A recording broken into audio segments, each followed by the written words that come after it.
Hey everybody, this is Dylan. I'm here with the one and only Chef AJ. We're here at the NHA conference. She's about to do a cooking demo this evening we're very excited about, but we get a chance to hang out and talk first. Tell me why you did all this. I know why I got into doing YouTube and videos and everything. What you got healthy and then what happened? Yeah, I mean, well, I don't know if I got into YouTube or somebody just kept posting it, you know what I mean? It wasn't, if I had known like it was a thing or a way to make money or have a career, I might have thought it out a little bit better, right? You know, because I don't know, it's fun. I think it's easier sometimes to just make a video than it is to write a blog, you know, because I always knew how to talk since I was little, but I didn't always know how to write or type.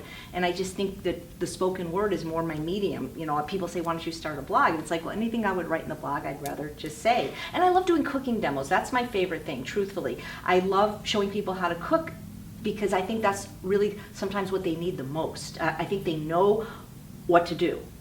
They just don't always know how to do it. What did you do first? Did you do cooking demos first? Yeah, I always started out as Chef AJ, as the chef. The weight loss thing came a lot later. I was heavy for most of the time, but I still knew how to cook, and I still was, I think, a good culinary teacher. I always taught at culinary schools throughout Los Angeles, and I just enjoyed teaching people that, and I think that's really where it started. As a matter of fact, now that I think of it, it was something called The Chef and the Dietitian about 8 years ago, and it was, the dietitian was saying why it was good, but I was showing people how to make easy recipes, and I think people need easy, don't you? I mean, absolutely, that's what I'm all about. Right, and that's why now with your sauce, it's even easier because now we don't have to make the sauce, but I can make chefy chef stuff, you know, and there's in all my books there's like one recipe, one chefy chef recipe in both books, and Unprocessed it's the lasagna on page 100. In the second book it's the McDougal Goldhammer stack. But for the most part, I think most people aren't chefs, they're home cooks, they're busy, and they want easy recipes, and that's what I love to show people, that you can take fruits and vegetables in ways that are easy, delicious, and fun, and it doesn't have to take a long time. I always talk about how I went for this transition from like, oh, what am I going to eat? It's so much different. It's so hard. I got to follow recipes to like, oh, forget it. I'm just throwing things together. It's so funny how people think, you know, when people say, oh, the plant-based diet, there's not enough variety. And I'm like, really? Because last time I checked the legume category, there was like 18,000 different kinds. And it's like, well, what did you eat before you ate? You know, people eat like a hunk of animal flesh, a scoop of some kind of starch, meaning like mashed potatoes or rice or a baked potato, and maybe a scoop of vegetables if they're lucky. People weren't cooking, I mean, some people were, but most people weren't cooking gourmet meals every single night. They were throwing, you know, a steak on the barbecue or a hamburger or going through fast food, and now they think, well, what am I going to make? You make the same thing you made, but you just take the animals out. Right. Right? I guess so. Yeah, it's not as hard as people make it much harder than it is. So how do you design the recipes that you put in your book, and that you do for your weight loss Wednesday videos, things like that? So, you know, it's funny because my first book, Unprocessed, which has 109 recipes, most of those recipes were designed when I was a volunteer culinary instructor at the Braille Institute. So for years, I taught on Friday a 3-hour class to blind people. They already had the skills to know how to cook, like they had the daily life skills, weighing and, you know, like measuring and things like that, and how to use a knife. But I convinced them to do a plant-based class, and so I tested my recipes on blind people because blind people don't have a poker face. Like they, you know, poker. If you gave me something I didn't like, I could say, oh no, this is good. For some reason, the blind people couldn't do that. Like, they were really honest on their faces. And so if the recipe didn't go over with them because they weren't vegan, then it didn't go in the book. So that was really fun, creating the recipes for the book to see if, you know, regular people would eat it. For the weight loss book, it was really just kind of using those recipes but finding a way to make it really low in fat without using nuts and seeds and avocado. So, but a lot of times I don't know, like I think about it and then it works. Like if it's gonna work, I find if it doesn't work on the first time, it doesn't work. Like I think about it a really long time. Like, how would I do this? You know, what can I use in place of salt? What can I use in place of flour? What can I use in place of sugar? How can I get creaminess without nuts and seeds? And I think about it like really hard, like so hard that my head is like, oh. And then I wake up and I'm like, that's it. And almost always it works on the first try. Yeah. You have our audiences are pretty similar. People that have, you know, found out what health means and then how to actually achieve it. And we go through periods where we want these transition foods, the things that tasted like the things we used to eat. Right. And so what are some of those that you recommend to your people? Yeah, so most I often? have this new series. It's absolutely free. It's called 14 Days to Fabulous, and I'm pretty sure that people can sign up anytime, even though it's happening right now. And I created what I think of some of my best recipes for that for free, instead of putting them in a book or a webinar, which I would have charged for. So I did a banana cream pie. I did a hot apple pie. I did like fettuccine Alfredo. I did a pizza. So I tried to do like those kind of comfort foods that I don't really eat every day because I'm basically lazy. And if you give me a potato, and I'm happy, a sweet potato or even a potato. I've been doing this a long time, remember? So I don't want people to think they just have to eat like me. They don't. But do you find they end up doing it? I think that people ultimately do. There's some people, you know how Dr. Lyle talks about the 5 points of personality and how some people are very novelty seeking? I think those people would get bored with eating simply, but I think most people eventually, I hear Dr. McDougall say all the time, him and Mary eat the same thing every day. Not maybe exactly, but it's oatmeal and fruit for breakfast, and it's leftovers for lunch, and some kind of soup, So I think that realistically, if people would really be honest with themselves, they kind of repeated meals even before they were plant-based. People don't eat 30 breakfasts, 30 lunches, and 30 dinners, but I think something happens like when you go plant-based at first, it's like you freak out, like there's not going to be anything to eat. There's thousands, I don't know if there's thousands, but there's hundreds of kinds of sweet potatoes. You could eat a different sweet potato probably every day for a month before you repeat it. If you can find them. Yeah. Well, you know where you find them is in the ethnic markets. So where I live, the Cardenas Brothers Markets has probably 7 different kinds. And sometimes I'll even order the ones from Hawaii because I love sweet potatoes so much. And also the cooking method, that's the other thing. I fancy myself a little bit of sweet potato aficionado and a little bit of a sweet potato snob, because today for lunch they had the orange ones, which are like not your favorite. Not my favorite.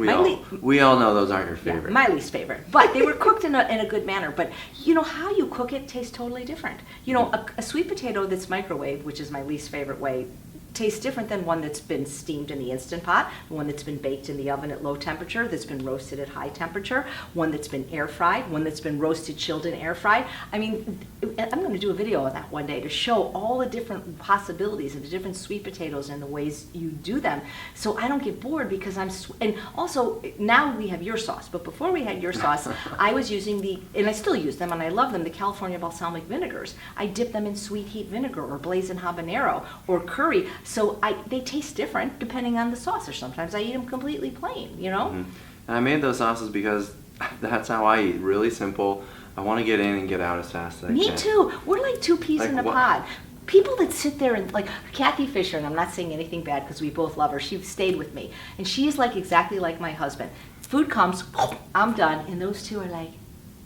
And then they go, would you like to share a cookie? I can't get enough calories in if I eat that slowly. I've got to just keep going. It's just hilarious to me that people really like savor and eat mindfully. And then people say, well, if you eat mindfully, that's the secret to weight loss. It's not really how you eat, it's what you eat. Yeah, there you go. So what are the big 3 hardest things for people to get right when they're switching to our way of eating that you found in your experience? Well, cleaning your environment, I know, is your number one. I'm going to tell you right now, because I thought of it the other day. I did yours is probably going to air before this, what's it called, summit. But sometimes things come to me, and they were asking me about like, well, why is it so hard for people, like motivation and things like that. And I said to them, I said, I don't think it's hard. Always. And so I used the analogy of when my friend was teaching me how to juggle. It was very hard. I was dropping the balls all the time. And in juggling, you have to have basically one ball is in the left hand, one ball is in the right hand, while the third ball's here, right? And it has to keep doing that. And it doesn't mean that you don't ever drop a ball, but once you learn how to juggle, juggling it's not hard anymore. And once you learn to adopt a health-promoting diet, it doesn't always stay hard. But I think of the 3 balls of juggling, the 3 balls of transitioning. One of the balls is a clean environment. If you don't have a clean environment, it doesn't mean you're going to fail. But I will tell you that everybody with a clean environment I know has succeeded. It's really that crucial. What does that mean? Clean environment means that if you are having trouble not eating a certain food, if it's a temptation, it can't be in your house. If you're a smoker trying to quit smoking, you don't keep cigarettes there for company, or you don't keep the ashtray. If you're an alcoholic, you don't keep alcohol. So if you're trying to transition to a healthy plant diet, you can't be making crap food for your husband and kids. because if it's a temptation to you, right? Because eventually you're going to want to eat it. I have a saying, if it's in your house, it's in your mouth. So I take the environment very seriously. Dr. Lyle, 10 years ago when I was still heavy, the first thing he ever said at a lecture at True North was we must work harder on our environment than we do ourselves. Hang around a barber shop, eventually you get a haircut. And so it really is an environmental thing. And once you and people say, oh, well, I can't. I believe that it can be negotiated. I do believe that unless you're in a prison, even then I've had one client that was in prison, that almost everything can be negotiated. And until somebody gives themselves the gift of a clean environment for a few weeks, they'll never know that what I'm saying is true. It's so much easier when you don't have to rely on willpower, because you don't need willpower to not eat something that's not there. So first you got to clean your environment and get rid of all the toxic foods, the animal products, anything that tempts you. Like for example, I'm allergic to soy. So not that soy is something that tempts me, but there's soy in my house for my husband. It's like, it doesn't bother me. I'm not going to eat something I'm allergic to. But if there was peanut butter in the house, that would be a real problem for me. So he knows that he can eat peanut butter, he just can't eat it in the house. There's something called a lockbox that some of my clients get, but it's still in the house, even though it's locked up. And when you know it's in your house, it just bangs on your brain, because you know there's rich, you know, pleasure. I know how it is. Right. Mm-hmm. The pleasure trap, 101. You're genetically hardwired to prefer the most concentrated source of calories. So if there's rich food in your environment, you're going to eat it. And if you know it's there. And if you know it's there, it's you can't unknow that. Exactly. And so it just causes it to bang, bang, bang, bang. So that's my first piece of advice. You get rid of the bad stuff. Now what? You got to put in good stuff. Simple batch cooking techniques, like you show. Cook up a pot of beans, cook up a pot of rice, or get frozen rice, or get canned beans or boxed beans, but always have a lot of starch available. That's the other mistake people make, is they fruits and vegetables are great. I recommend you eat a lot of them, but too many people, especially if they're trying to lose weight, think that that's the idea. No, starch, starch, starch, a lot of starch, a lot of it. Potatoes, rice, beans, whichever is your favorite combination of it, with a lot of vegetables too if you're trying to lose weight and be healthy. So fill it up. And if you can't batch cook or bring the food in, pay somebody to do it. Mama Says now has an SOS-Free food delivery service. You have sauces now that really, like the other day, I have a volunteer job at a hospital, and I was just getting ready to leave, and they said, can you please, it's like another 2 hours, and I'm starving. So I get home, I microwave an organic brown rice from Trader Joe's. I took some organic broccoli from Costco, microwaved it, I put on your Indian sauce, and it was delicious, right? Oh. So it took like, you know what, like 3 minutes, took like 6 minutes to have a meal, because I had it. So clean the environment, put good stuff in, and then I think the last ball for most people is some kind of social support, whether it's through your group, my group, an in-person group, or even just one buddy. I don't know if, people vary in how introverted they are. Not everybody needs to be part of a huge community, but at least have somebody in your corner that knows what you're doing, that can support you, especially if it's difficult. Most people can't do this 100% alone.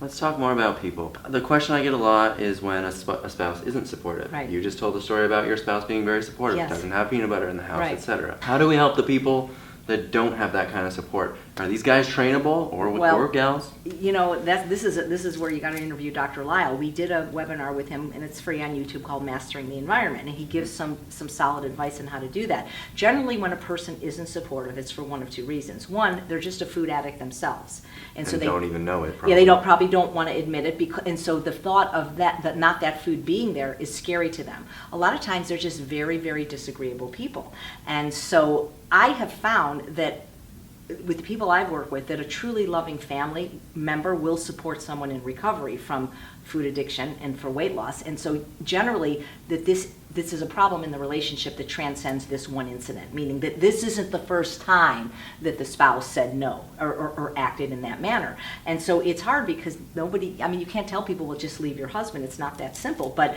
you could have a session with Dr. Lyle, and because he's even said that once he knows the personality of the people, he can make suggestions on how to negotiate it. I mean, in the webinar we did, he said if the spouse brings the pizza in, you throw it away. It just depends how serious they are about getting a hold of their health, how important that is to them. And it is hard, especially because if they've never stood up for themselves in the relationship. But I think that this is a relationship problem. And it's not like they had this idyllic marriage for 25 years and all of a sudden the husband's being disagreeable. It's usually the husband, I gotta say. I've only met one person where the wife was not wanting to be on board, right? So if you can't afford a session with Dr. Lyle, which is only $75, you can call into his show free on Wednesday night and ask him how to navigate that situation.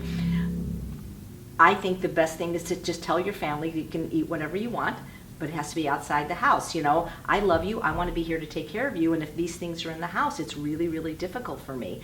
And you would hope that that would be enough. You know, I think about, like, I've had people in my program where husbands say, well, you just need more willpower, you know, just push yourself away from the table. You wouldn't say that to an alcoholic, you know, but people don't. And a lot of times these women are married to men that are recovering alcoholics, and then they don't keep booze in the house. So, you know, women tend to be a little bit more agreeable, people-pleasing. And it's unfortunate. You know, I think about a situation like if somebody has a child that has a handicap, like let's say he has a physical handicap and he's in a wheelchair, for example, that family would hopefully rally around the kid and help that kid. And if they had a house that had steps to get up to the house, they would probably make sure that there was a wheelchair ramp. They wouldn't say, well, that's your problem. Find a way to get in the house. Mm-hmm. That's what it's like. It's gotta. I feel bad for the people whose family treats them that way, because it's got to be a tremendous slap in the face when the people that you love the most, that ostensibly are supposed to love you the most, will not support you in something that is so important to your health, to your life, to your sanity. I don't have the answer because I'm not an agreeable person. You know, so. But one of the common ones that from an agreeable, member of the partnership, the couple says, well, I'm the one who changed. You know, when we started this whole thing, we were kind of in agreement that this was the way we eat and live our lives, and I'm the one who changed and decided to do all these things that are so challenging for the other person. It's a tough one. But that happens. You know, it happens in marriages and in relationships all the time that have nothing to do with food. Like I think about, I had an aunt and an uncle that met before World War II. I guess this was in the 40s, and they both smoked. Smoking was very fashionable back then. My uncle ended up going to medical school and learned that smoking was not good, and he quit. Well, my aunt said, you met me a smoker, you married a smoker, I'm a smoker. And guess what they fought about for 60 years? Her smoking.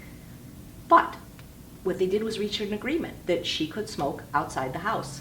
And I feel that there can always be a reasonable agreement made where these, because I don't think you have the right to tell, I mean, it's different if it's a kid, the kid that doesn't drive or have his own money, but I think it's really reasonable to say, I'm not asking you to change, honey, but I need you to just do this outside of the house. I don't think that's completely unreasonable. Yeah, well, you know what I think. Yeah. But another thing that I like that Dr. Lyle says is when two people disagree on something like that, the one that should, quote, win is the person who's wanting the thing that doesn't harm the other. So, like, if I want to eat healthy, it's not harmful to you to eat healthy. Right. So you should be doing that when I'm doing that. And I agree. It's you always favor the one, and I'm not saying it's a disability, but the one with the disability. In other words, okay. It's always the one that has the need, the greater need. Right. Because that person could still eat that stuff outside the house. Yeah. You know, or the middle of the road is, I have some clients where the man refuses, and so but he has agreed to go to Home Depot for less than $100, get a locked refrigerator and a locked cabinet, and at least keep the things that are ultra tempting to the person in there. You know, like I say, like for me, my husband could have soy burgers, soy candy. I'm not going to touch it. I'm allergic. But like I said, if there were nuts in the house or peanut butter, it would not work for me. He's willing to have them outside the house, but if it didn't, then a locked cabinet where I couldn't see it. But see, again, knowing, if I know it's there. That would still be hard for me. If I know it's there, at first he tried to hide it, and it's like, really? We live in a 1,000 square foot apartment. You think I'm not going to find it?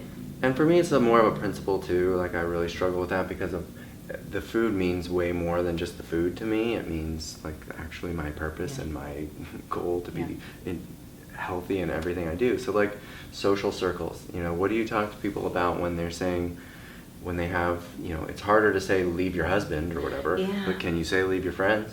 Yeah, oh boy. Can I say one more thing about the marriage thing? Because I remember a situation I had. I used to Skype for free to people in my group, to family members that weren't supportive, and I stopped doing that because I realized that they didn't want to really support the spouse.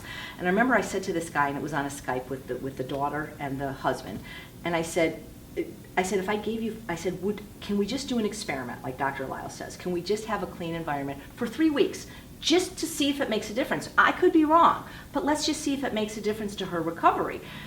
And he said, and you know, I'm not going to tell you this. I said, if I gave you $5,000, would you be willing to do this for a month? He goes, hell, I'd do it for 500. See, so the point is there's usually something else going on when people say they can't do it or they won't do it. Like I recently had a client that we're trying to get her to lose weight. She lost some weight, but she's kind of stalled, and mainly because potatoes work great, by the way, for dudes. Dudes can eat only potatoes and get really thin, but us girls, we need some vegetables with it generally if we're going to be more slender. And this person just doesn't want to eat any vegetables. And so I'm working with her, and I'm like, okay, can we just do like half vegetables, half starch? It doesn't have to be vegetables for breakfast. And like a little bratty kid. And I said, if I gave you $100 a day, would you do it? She goes, yeah. So it kind of shows me that sometimes people just aren't motivated enough or really don't want to do it. Because if you really didn't want to do it, $100 a day, I mean, $3,000 a month is pretty good, I guess. She would have said no, and just like with this man. So there's something else going on, and I'm not a psychologist. But with people and friends, you're right. Sometimes, I think about Tony Robbins, who said something like, you can judge the quality of a person's life by the expectation of their peer group, and if their peers don't expect much from them, it's a matter of time till you'll expect little of yourself. I'm probably botching the quote. And I've seen people that have had to stop drinking, not because they were vegan, but like in this case, there was this couple, and the man got something like a heart defect. And so the cardiologist said, you can't have alcohol anymore. And so they were drinkers, not necessarily big drinkers, but social drinkers, and all their friends drank. And because the man couldn't drink anymore, the wife just joined him in solidarity. And now all their friends just think they're not fun, and they did have to get new friends. And that sometimes happens in the plant-based world, because if all you did with your friends was eat dead animals and eat crap, I mean, is that really a friendship? Because see, I believe a true friendship will last regardless of how you eat. We're wearing different clothes. Can we be friends? I mean, I'm wearing sleeveless. We're different than people. So why is it with the food now, why is it such a big deal? Mm-hmm. I think that people want to be part of a tribe, and it's very lonely and isolating if they're not, for most people, unless they're really, really introverted. So what I would suggest to people is, before you dump all your friends, see if you can find new community, your community, my community, this in-person conference that we're at, NHA. And so maybe if you build up some reserves of new friends, it won't be as difficult to let some of them go. And then you'll see that maybe they really weren't true friends if all you had in common was drinking beer or whatever. But it can be lonely at first for people. But now with the internet and with the groups that are there, and there's like a conference every month somewhere, and the cruise, and there's ways to meet like-minded people. Meetup, for example. I just started my own in Indio, California. There wasn't one. So I think there's hope to meet like-minded people if you want to. Good. Awesome. You're doing a ton of things. Fast forward the 8 years you said you've been doing this. Mm-hmm. You've gone through periods where you're traveling constantly. Yeah. What is your favorite thing to do? Oh, goodness. As part of this movement and spreading the word and everything. Gosh. I was just talking to my husband about the things that I want to let go of, because, I really like shooting videos. Or I had a TV show briefly. It was 13 episodes. And I really enjoyed that, because I feel that I'm more of a communicator than a writer. I mean, I did write 3 books, but it took a long time, because sitting down is not that easy for me. Mm-hmm. But I love talking to people, but especially when the food is involved, because there's something about, people complain on YouTube that I use my hands too much, and that's another, we should talk about that, all the mean comments. But they say, oh, you talk with your hands, but when I'm cooking, I'm using my hands, and there's something fun about creating the recipes. I love interviewing people too, by the way. I think my favorite thing was the Real Truth About Weight Loss Summit, where I got to interview people like Dean Ornish, who for years I couldn't even talk to, really, and then he said yes, and that's fun for me, talking to people. Yeah, I love interviewing people, and I love doing the videos. Even the little ones from my kitchen are fun, because they seem to help people, because when I run into people, it's often because they said, hey, I saw your videos, not so much that I read your book, which would be nice. A lot of times people buy my book, but they don't seem to read it. Oh, really? Yeah, it's so funny. You have a conference coming up. Tell us about that. Yeah. Oh, I hope you'll make it with your sauces, because I think you'll sell out. I'm sure I will. Oh, especially if you give samples, Yeah. I mean, taste, not free, like little tastes. I didn't mean like you should give one for everybody, but that's actually not a bad marketing thing if you could somehow. You're buying. Yeah, if you could somehow get it like, how like ketchup and mustard is? Sure. Yeah. Get rid of them. Sorry. I don't have a watch. I'm not paying attention. I don't have a watch. Oh, okay, that's it. Where did we finish the conference? Oh, the conference. So the live Ultimate Weight Loss Conference, the Tuscany Hotel in Las Vegas, Labor Day weekend. Great speakers, the ones you love. Dr. Lyle, Dr. Goldhammer. We've got Tom Campbell, who's just like the best. We've got High Carb Hannah coming.